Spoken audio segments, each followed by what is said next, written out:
In this episode, I had the opportunity to sit down with the assistant basketball coach in the Betlic League, the top division league in French basketball.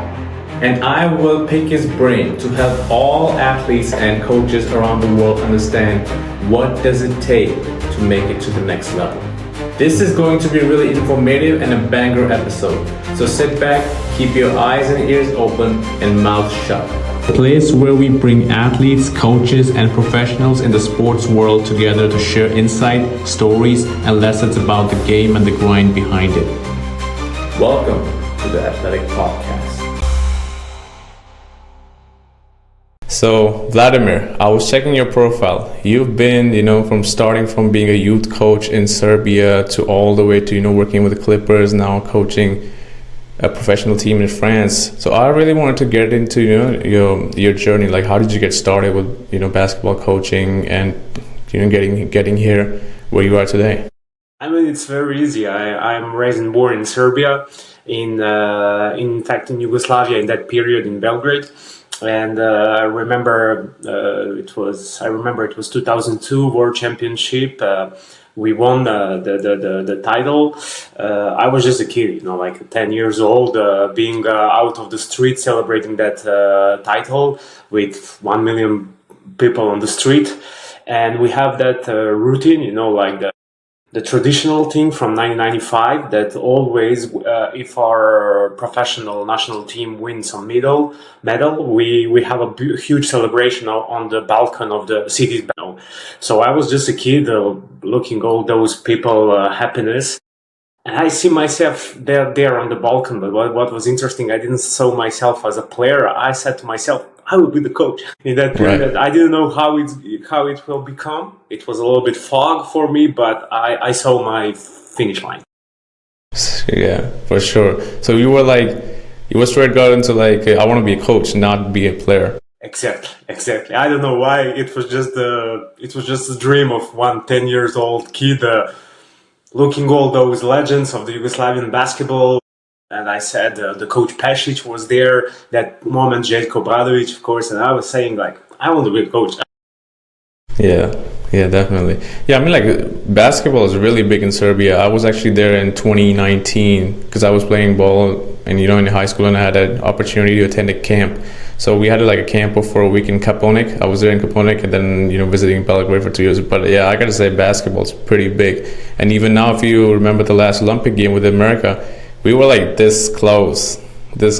Like moving forward, I see more European players, especially Serbians, taking over the world in basketball. It's our culture. It's even way more than that. I mean, the people in Serbia really understand the basketball, and doesn't matter what profession you have. The people really lives the basketball. I always said that sometimes it's hard to say, but it's truth. The social class in our country is also depend also of your basketball respect, or let me say like that. It's not only based on your financial power, but if you are accepted in the basketball world, people accept you. You are high class in social. So I want to get into what's one lesson from the journey that really shaped you as a coach today? I mean, there's a lot of them, but I will try to be really specific. I mean that our job in basketball is really subjective thing, So there is no reset. I think that you're saying like that in English. You need 200 grams of that, 100 milliliters of water, and you will make a super product. It's really subjective, so somebody will love it, somebody will not love it, and I think that that's the beauty of our job. I mean, for each poison there is a medicament, and for that medicament it will be the new disease. So the basketball is just like that. Until you have some idea which works, you are there, and then somebody will create the new medicament for your idea, and so that's keep on rolling. And I think that the people should be really open mind, listening every basketball lovers. I will say that from my experience, my perspective. I had a chance that I just had a guy from the lower division youth club, and he talked with me about some basketball ideas. Of course, I didn't refuse him. I had like bunch of things in my head and the obligation to do, but I was listening to him, and exactly because he was saying something, he opened up a solution for me. He didn't tell me the solution, but the thing that he said helps me just to click in my head and to say, oh yeah. So if I didn't listen to what he wanted to say, even if he wasn't right, like we say in that moment, in that example, he wasn't wrong, but just listening to him, that helps me also to reach my idea and to find solution for my problem. So yeah, definitely we should keep learning each day, observing the things, and then trying to specifically pick up the things that belongs to our idea, our vision, and what we want to do. Right. Yeah, definitely. It's really interesting you touched upon that. And people always think that it's only the players who have to constantly learn and keep working, but it's also a coach because he has to evolve with the game itself too. Day when you stop learning, you lose the game. You lost the game. Yeah, for sure, definitely. So what did working with the Clippers, taught you about playing at the highest level? Mm-hmm. Like how do those, pros operate different from the other players, maybe college players or other players playing overseas? To be fair enough, like my connection with the Clippers are not like that kind of official and full-time job. I'm just doing consulting for the Clippers for the Balkan and the French market. It's easy to say, but I have like a chance to have a lot of prospects passing by my hand, let me say, but I was just part of their life and helping them to be the best version of themselves.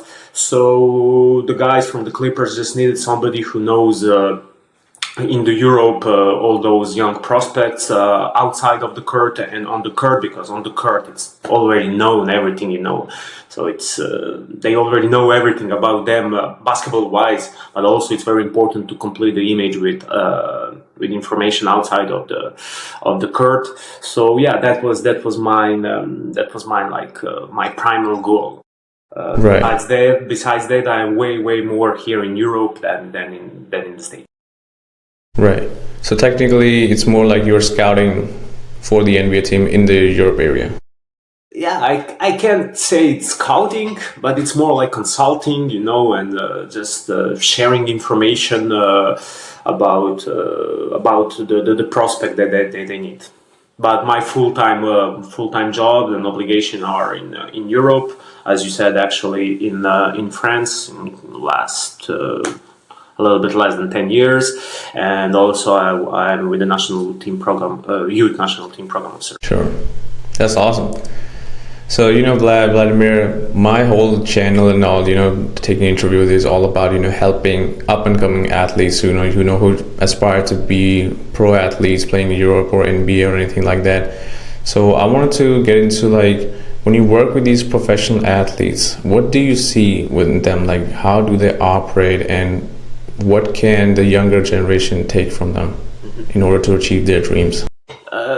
I mean, it's very easy. Higher you go, it's easier to work because they understand also the things you're there to help them, and I mean, two heads are always smarter than one. So when you work with the younger categories, they don't know what they want, or they are not realistic in that, or they have a high ambition, but they are not aware of their capacities, convenience and advantages, both good and positive and negative. So when you work with the professional guys, it's way more easier because they already have their routine. They know their body. They are master of their body, and they are adults. So it's way more easier. You are not alone in that. For sure, I think that determination is the key point, because when you are a young guy, you don't know the culture of treating your body. Maybe some of them doesn't have also opportunity to do that. When you are a professional, I mean, your body is your your machine. So they will do everything. They will invest in themselves. They will have not only the basketball wise, but they will have also the nutritionists. They will have psychological and mental preparation and basketball preparation. So yeah, that's another different world. With the young fellas, I think, and I can say advice. I mean, there is a bunch of the players, so you need to be atypical. You need to be specific in something, and doesn't matter. Like I had opportunities also with the pros, being and talking with the backup five, and he wants to be as a starting five. But no, it's not your thing. For example, here the backup five was excellent on offensive rebounding. So in the ocean with all the fishes, tomorrow for the next season, one coach will say, "Oh, I need somebody who is a good offensive rebounder." So if you put the light on yourself and showing yourself in one aspect, being atypical or very specific in one domain, that's something that will pulls you over the water, and some of the coaches will say, "Oh yeah, he is the guy. I'm gonna sign him." So just one aspect can helps you to sign the new professional contract, or in your question, that can help to the young fellas become a professional. Right. Yeah, that's an awesome point you touched upon. Is like a lot of people just think that they're gonna show up in the gym, works 7-8 hours a day, and just make it to the pros. You really have to like dial down on one specific skill, because the thing about basketball is when you go to that pro level, everybody can shoot, everybody can dribble the ball, everybody can play defense because they are one of the best players in the world. So what's that one skill that separates you from the others? I always give that example of Dennis Rodman. He didn't have any points in the game, but he was like so valuable to the Bulls because he had like 20 rebounds. He was always a dog on defense. And Chicago Bulls, Phil had specifically used him for that one skill that he knew that he can take the rebounds, play defense, and help the team win that way.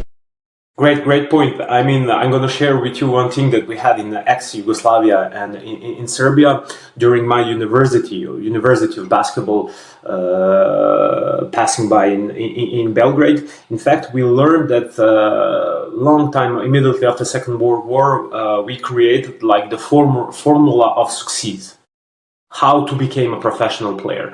And that formula is created by 12 different factors, like maturity, intellect, factor of mistakes, many things.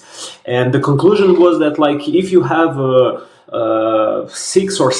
at least six or seven average score comparing to the all professional guys, you have a huge chance to become a pro athlete. And we really believe in that. So like during the whole diagnostic and selection of the players, we were looking for the guys who will be able to complete that goal, like having at least 6 or 7 average or above average result from all those aspects. And then Jokic came.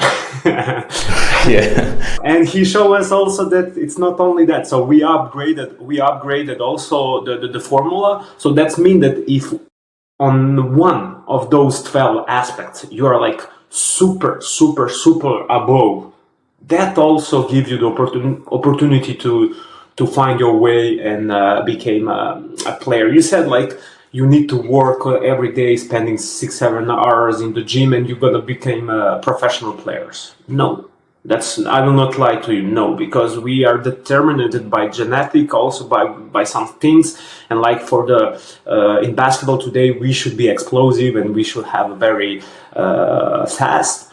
That's determined already by genetics. So theoretically, you can improve a little bit, but you need to work as hell. Very hard.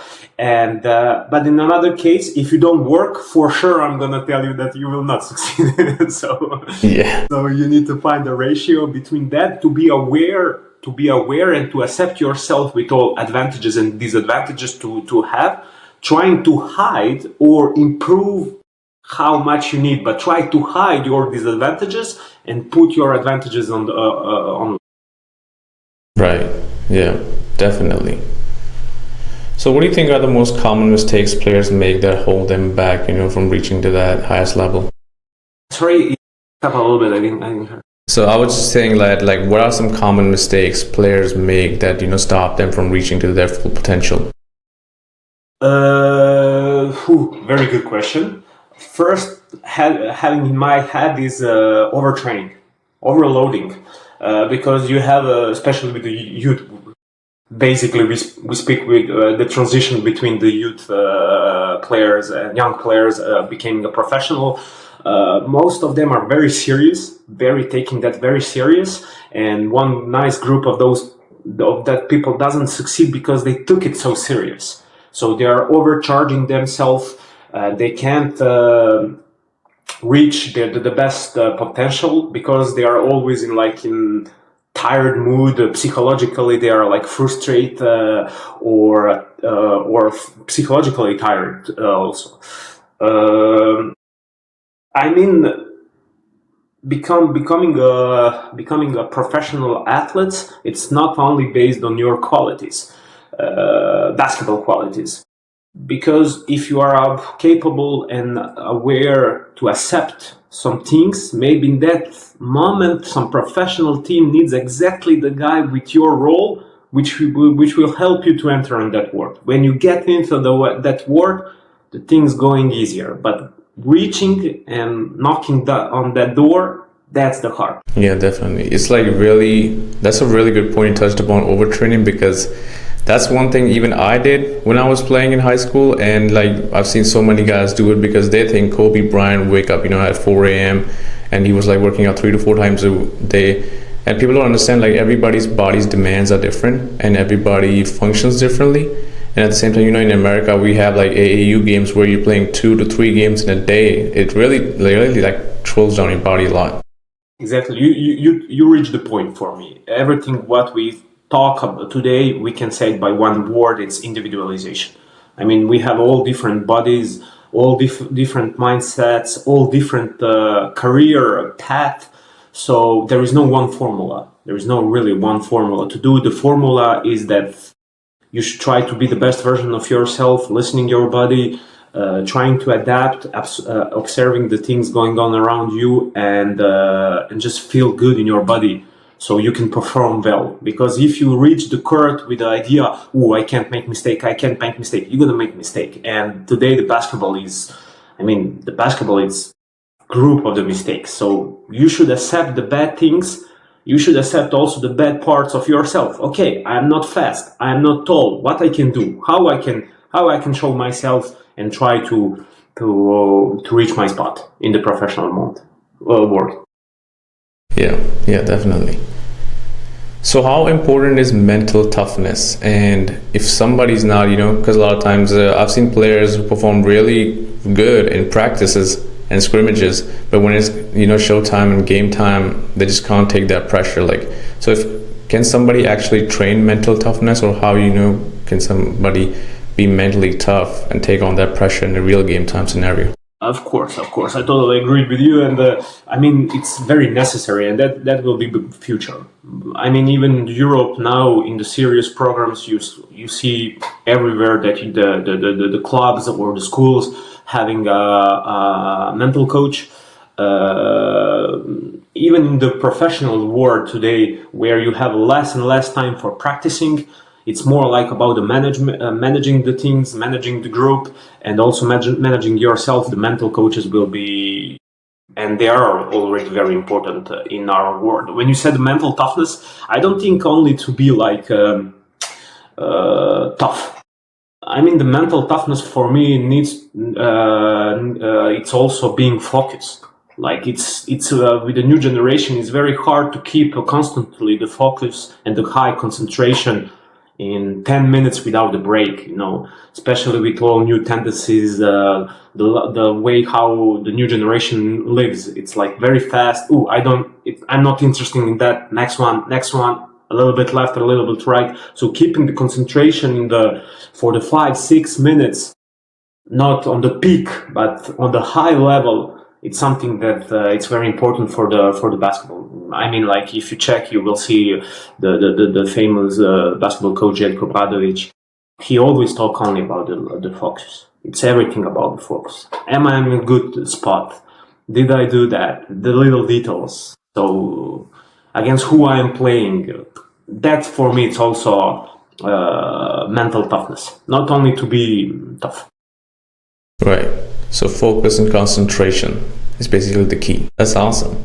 So is there like any story of a player that you coached that wasn't actually most talented or wasn't like fast or tall, but like, you know, he developed himself to being that guy and made it to like, you know, pros, maybe like performed really well too?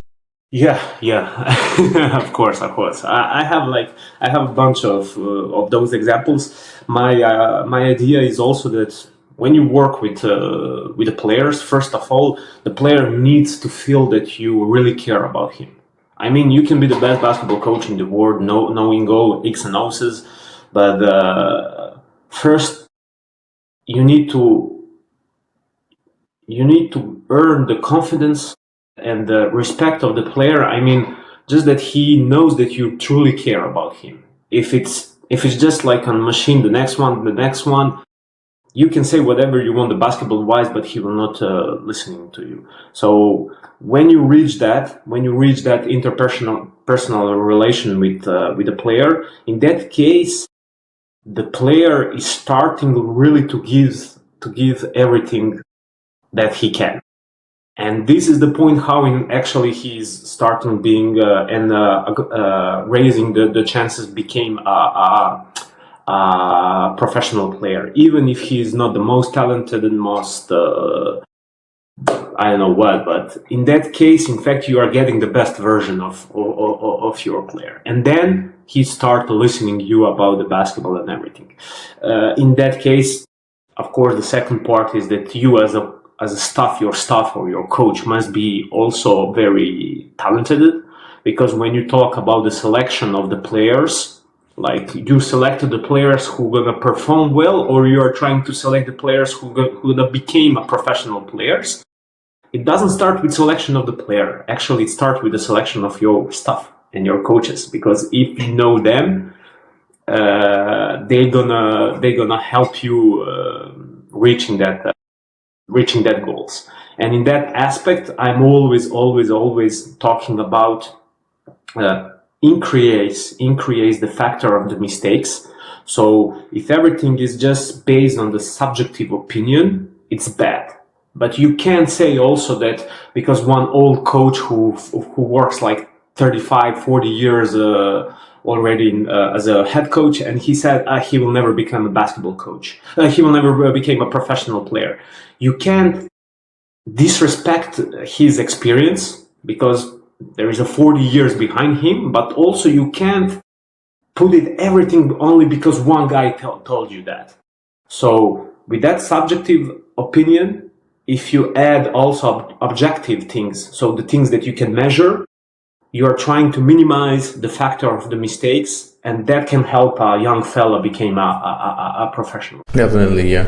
I think a lot of players actually don't realize how important it is to have that relationship with his coach, whether it's like a personal coach or like a team coach, because a lot of times I've seen players, you know, they have this kind of like attitude where it's like, I can just train by myself, watch a video on YouTube, do some drills. But like having that relationship with the coach is really important, because he's the one who's gonna put you on the spot. He's the one who's gonna give you the playing time. And if the coach is actually really good, he can develop your career.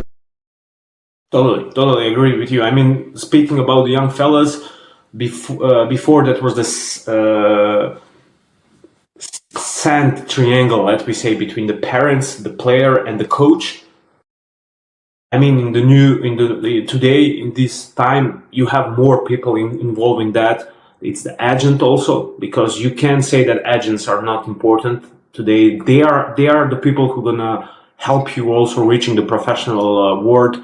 They are the people who has a networking, who knows what's going on in the market, and who can advise somebody, hey, take a look at that kid. So that agent is also very important today in the path becoming a professional players, but also nutritionist, mental coach, individual coach. So not only the coach that you work on your team, but also your individual coach who knows your body very well. And all those people needs to be in the same way, in synchronized and fusioned well to help and have a final product. One young fella signing the first professional contract. That's the succeed of all and many. Probably I forgot somebody, but all those people. Right. So if somebody's like, let's say a 17, 18 kid is watching this and he's like, okay, I don't have that budget to, hire a nutritionist or like an individual coach or anything like that. What steps can they take in order to, maximize their potential of making pros? That's a very, very honest question, because majority of the people are in that situation. They are not capable to afford themselves for everything. As I told you, first of all, he truly need to desire that. I mean, like, if he doesn't have desire, I'm talking a lot of metaphoric, but like when one young boy wake up falling in love with one girl, each morning he's waking up with there is no stop, there is no limit. How I'm gonna reach that girl? What I'm going to do today? So the imagination, willingness to do that are on the high level. So if the player doesn't have that desire to become really a professional player, he will not succeed. There are high potential that he will not succeed. That's the same story as I told you when I was a kid. Seeing the coaching, 10 years old, I don't have an idea about the world, how the professional world functions, but I have it. I have the desire. So that's the base. You must have that. And then actually, the second part for me is to be aware of yourself. Accept yourself with all convenience that you have. Play on the card of your qualities, and try also, that's the basketball part, and try to understand environment around you, because somebody will be better player than you, but he will not accept one offer of one school, of one club. Why? Because it's not the bad condition, it's not the best condition, it's not what he was thinking in his in his head, etc., etc. But also, for example, one club doesn't have that much money, so he will offer to some other fella who will accept that. So that part also is playing the role in that path, becoming a professional player. Doesn't matter who is better quality, who is talented more and less, but that part also is playing the role of becoming a professional. Yeah, definitely. That's an amazing point you touched upon. First of all, the mindset game. Mindset is everything. Like, if you really want to do it, you will find a way.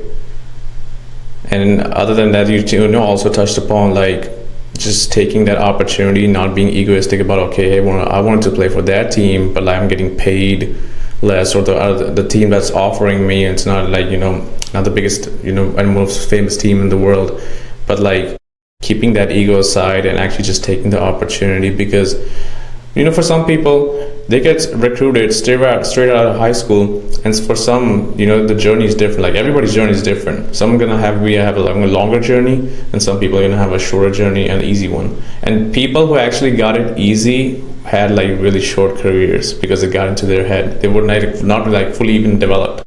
If we have a secret how to become a professional player, everybody will running on the same trace, and we will have a bunch of professionals today. But unfortunately, it's not like that. Just accept yourself, accept your advantages, accept your convenience, and play on your card of best version of yourself, as I repeated already several times. So you've been working a lot with the European teams and functioning across Europe. So let's say somebody here is playing in America is playing NCAA Division 1, Division 2, or any college ball, and he doesn't have an opportunity to play in the NBA, but wants to go try his luck overseas. What steps can they take, playing any professional league in Europe or any other, like even like some other places like Asia or anything like that? What steps can they take? Like, do they have to like reach out to coaches? Do they have to attend camps? Like, what are all the things that are required that can increase their chances to be noticed by coaches overseas? I will give you an example of one very close friend, Dustin Sliva. He was in Division 2, accepting to come on France for the first time, playing the second division, French division. This season, we're gonna see him playing EuroLeague. So it's amazing path, amazing example, and also I wish him all the best in that in this season. Today we are living like in the period where there are changes. A lot of things are changing, and I think in a couple next year the big changer will step up also for the European basketball, with all new leagues that they want to create, with the new rule of the NCAA, the budget and everything. So right now I think that the Europe is finding the little problem of the quantity. So if you see this summer, during this summertime, a bunch of the best prospects in all countries, Spain, Serbia, left Europe, and they went to the States, of course, playing in the NCAA for the already earning the nice amount of money, having opportunities to play in the great condition, great league, and playing against the best opponents. In the same time, Europe is having less choice, let me say, in this moment right now. So for some American young fella, maybe who is in the middle class, maybe that can be the chance to show himself and to try to find a way reaching to Europe, becoming a professional guy in Europe. The passport is playing a huge role. Let's be honest. So if you have one more passport beside the States, that's a huge advantage. And if we are thinking like in a couple of years from now, all those young fellas leaving to the NCAA, 80-90% of them will come back, because they will not stay playing in the NBA. So in that moment, it will be much tougher for one American guy reaching the spot in the Europe. But now I think that there is a chance. So networking with the agents for sure. Passport is playing that role, and then trying to find the environment who has a leak of the certain profile of the player, because in some countries you will always need a 5-man capable to short roll and read situations. So it's easy if you are a big man, 5-man capable to short roll, read situation, have a floater from there. There is a big chance that you will find your spot. So would you say like right now is actually a golden opportunity for American players to actually find contracts overseas, because a lot of European players are coming in here to play? Exactly.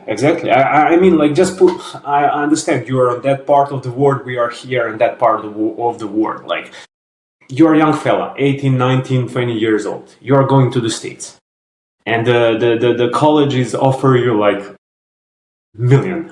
I mean, like million, 2 millions, 600K. Who can offer him that amount of the money right now in professional league in Europe? Doesn't matter. First division of Germany, Poland. Nobody can offer him that. So there is no way that we can keep the young fellas right now in Europe. And the big amount of the best prospects are leaving.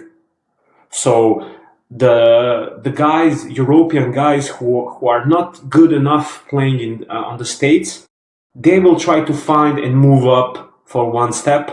And also I think that some guys and some fellas from the States maybe can find a way, and just, if you understand what I'm trying to say, like just changing the spot. Yeah, kind of like swapping.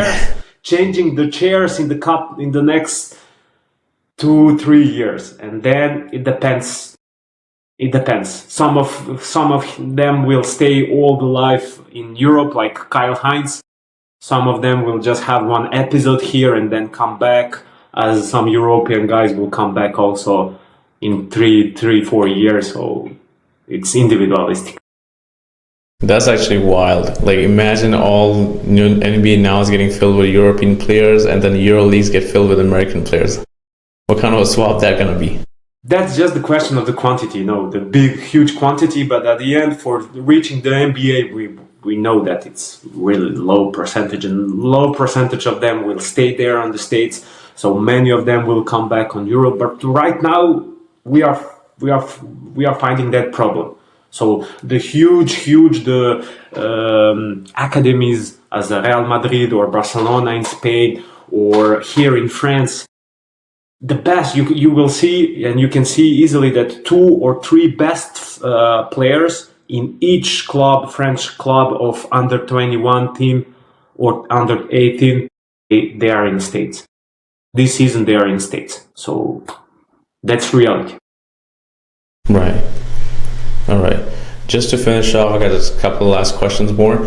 So what are the top 3 things every player should start doing today to improve their chances of going pro in Europe or anywhere? I will say knowing yourself, and in that case being capable to organize well your life, your routine, your determination for the basketball. So if you want to become a professional player, it's impossible that you can stay up to the 2, 3, 4 a.m. on your phone playing a video games. Don't be careful of your body and all that stuff. So know yourself, organize yourself, be aware of your qualities. That's the first part. Second part, it's working on yourself. So you must work on yourself, because without work, definitely you will not succeed. And when I said work on yourself, that's mean knowing how to work, not overcharge yourself, not having a leak of work, but having a constant work.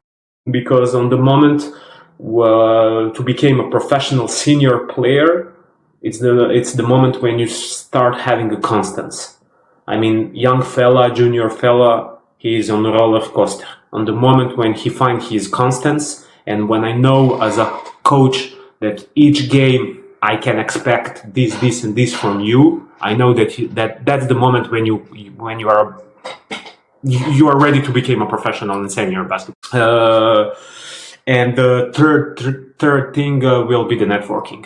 And in the networking, it will be knowing how the things going on, knowing the people are around the world, having the agents, being aware of realistic situation of the clubs, and where are you aiming to find your opportunity. Because if you just shoot in the air, I mean, like, what are the chances that you're gonna hit something? But if you are more like aware and getting information and knowing, okay, in that club it's this, so I can play on that card. If I represent myself on this, so I will say also never represent yourself on the same way. Learn on your mistakes. You need to try. You need to call. You need to see why they refuse you. What is the situation? Because I got also a bunch of the calls and the messages from the players from the States and everywhere in the world asking for to sign him and to look him. The thing is very easy. They call me very late. The moment when they send me a message 3 months ago, everything is already signed. So the roster is full. It's bad momentum for that. And them, they are just doing that without knowing how the things going on in the Europe. When is the time when you should call the clubs? When is the moment when you should contact the agents and be aggressive on finding your solution? After that, you try to do that on the bad moment, and you tried for 3 times. You got 3 times you are refused, and what then? You gave up. So it's on you. It was your mistake because you didn't inform yourself well when you should call. So yeah, definitely. Let's say that those 3 things will be the path who can help you raise the chance becoming a professional. Yeah, that's awesome. Like, the third point I think is really important, because a lot of athletes don't understand, is like they think I'm just gonna keep working out and my performance is just gonna show up in the game. That networking part is not only for people who are looking for a job. It's for like even athletes. It's really important. Exactly. So what's the best piece of advice you can give to anybody who's trying to make it in any sport, not just basketball? My advice will be that you need to be honest with yourself. That kind of life was your decision. I mean, the people and young fella seeing only one part of the middle, but there is another part of the middle too. Being a professional player is great. Seeing you on the television, being, I don't know, famous, having a good financial situation. Also, maybe somebody will say, yeah, I love to travel, to see the world, to live that kind of world, life. But also in the same moment, it's very tough having a family, being a dad also. So that's also the bad side. Everything in your life has a good and the bad side. And when you need to take a decision, my advice is put on the paper. Everybody say put on the paper good and the bad things. But I will say you look at the bad things and ask yourself, can you live with the bad things? And if you can live with the bad things, that can be a good choice. That can be a good decision, because if the things moves better, I mean, you're gonna adapt that very easily. You're gonna accept very easily the better parts. But you were already prepared for the worst, let me say.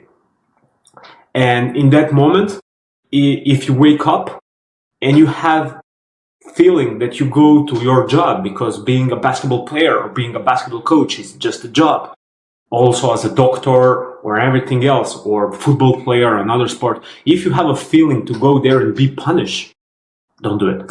Just don't do it. Be honest with yourself. I mean, it's a hell of the work. You need to work a lot, also as anybody else in any other profession. But it's about you. When you wake up, do I have feeling that I'm going to my job being punished? Yes or no? So if it's yes, change your employer, change your job, or maybe be honest with yourself. Ask yourself, do you really want to do that? Yeah, that's a great advice, because when we start playing, when we are young, like 12-year-old, 13-year-old picks up basketball, falls in love with it, and is passionate about it. Moving forward, he doesn't realize that everything is a business at the end of the day. And moving forward, like if you're gonna play college ball or even pro, things will start to change. It's not going to be the same. Okay, I'm going to wake up, go play, have fun. Crowd's going to go nuts. It's like more than that. It's all business. It's still a job at the end of the day. Exactly. But I will say also for the all young players listening your podcast, that as a player also you have a phase of your life. Also, as in real life. In one period, you're the student. In one period, you became a husband. In one period, you became dad and the grandpa. So also as a player, you have some phases of your career. In one career, you are just playing for your love. In one moment, you just want to prove yourself and to take affirmation, which probably most of your listener and followers are in. They want to show everybody that they believe and that they deserve to be there. And then you are having another phase where you are just want to win. And then also there are the phase when you just want to keep your body in health. Accept all that phases. Accept that right now being a grandpa, it's not anymore being the dad who needs to making decisions, but just be the grandpa. Accept all the good parts of being in that phase of the life, and also as a player, accept the phase when you just want to win and what that brings with you, and also that you don't need to be fanatic in the moment when you need to keep your health and take care of your body. So each phase brings you something. Analyze yourself, and ask yourself, am I still going on that way? Should I change something with myself? Because the things are changing. Absolutely. Well, Vladimir, it's been a pleasure. Thank you so much for being here and taking out the time. I really enjoyed speaking with you, and you dropped some real great pointers that I think a lot of younger athletes or even older athletes can relate to, and would really be helpful for them. And yeah, man, it's been a pleasure. Thank you so much for being here. Right, thank you very much for your invitation. And thank you also for respecting my time. And definitely, I know. I wish you all the best. And I'm gonna follow you in the future. Thank you so much. We'll stay connected for sure. Stay well. Yeah. All right. Take care, Vlad.